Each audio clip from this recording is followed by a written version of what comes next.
Oi, gente, tudo bom? Meu nome é Fernanda Simas, eu sou chefe de reportagem de internacional aqui no Estadão e eu vou contar para vocês um pouquinho sobre como foi fazer essa matéria, explicando um pouco sobre a questão da insatisfação popular e também da pressão da dissidência cubana nos Estados Unidos, que tem levado a desafios para o governo cubano depois desses protestos grandes que tiveram na ilha no domingo, né?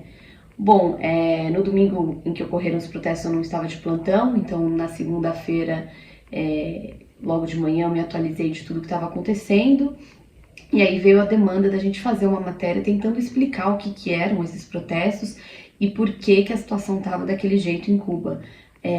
Principalmente considerando que a gente não costuma ver esse tipo de manifestação, né, nas ruas.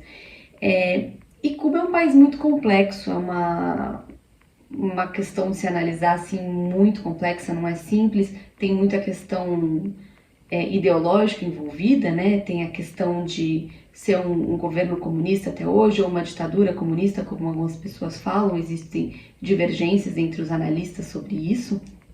E, de qualquer forma, Cuba vive um período muito especial, porque é a primeira vez que a gente não tem mais a família Castro no poder.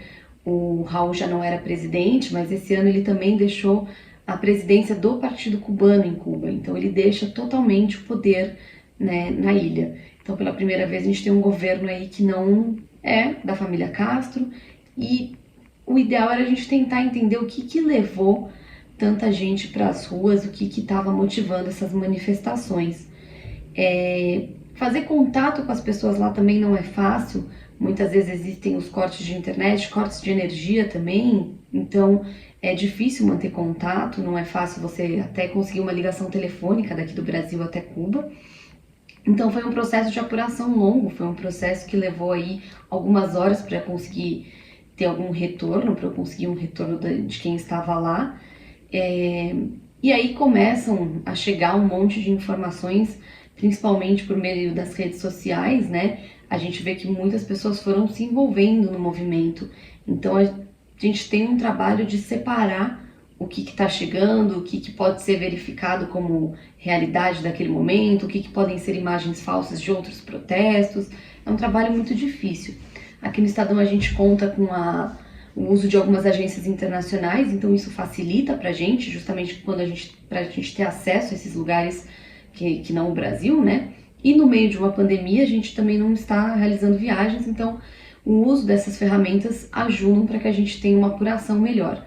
De qualquer forma, eu entrei em contato com pessoas que eu conheço, fontes que eu conheço que são próximas ao governo cubano e que puderam me dar um panorama do lado deles, como eles, governo cubano, avaliaram aquilo que aconteceu, e foi aí que eu cheguei um pouco a essa questão da informação de que existe uma insatisfação interna, mas que também existia uma pressão da dissidência cubana nos Estados Unidos, financiando e auxiliando os manifestantes dentro da ilha, né? Eu acho que isso foi um lado importante da gente abordar dentro da reportagem, e aí depois era entender qual era essa insatisfação interna e por que essas pessoas foram para a rua agora.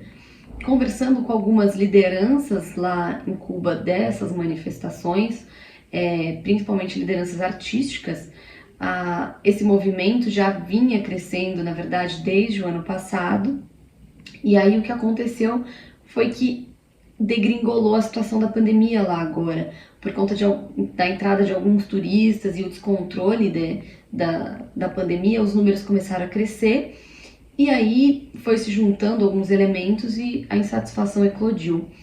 Muita gente me contou que estava temerosa com as prisões, já não conseguia ter informação sobre parente que estava indo para as manifestações, ou mesmo sobre algumas lideranças artísticas que tinham comandado o início, né, pedido o início desses protestos e que as pessoas lá já não conseguiam mais contato. Então, foi um trabalho de apurar esses dois lados e tentar entender. E para fechar a matéria, eu acho que é muito válido a gente sempre conversar com analistas que estudam isso, que estão há tempos estudando Cuba, que estão há tempos estudando a situação desse país na América Latina, e foi aí que a gente conseguiu ter um panorama mais geral do impacto do que os dois lados disseram, e a gente pôde amarrar a matéria, e aí eu consegui fechar entendendo que aquele protesto de domingo é um desafio ao governo cubano, mas que vai ter muito mais pela frente. O governo aí do Miguel Díaz-Canel enfrenta uma insatisfação interna grande e uma pressão por parte dos dissidentes que vivem nos Estados Unidos.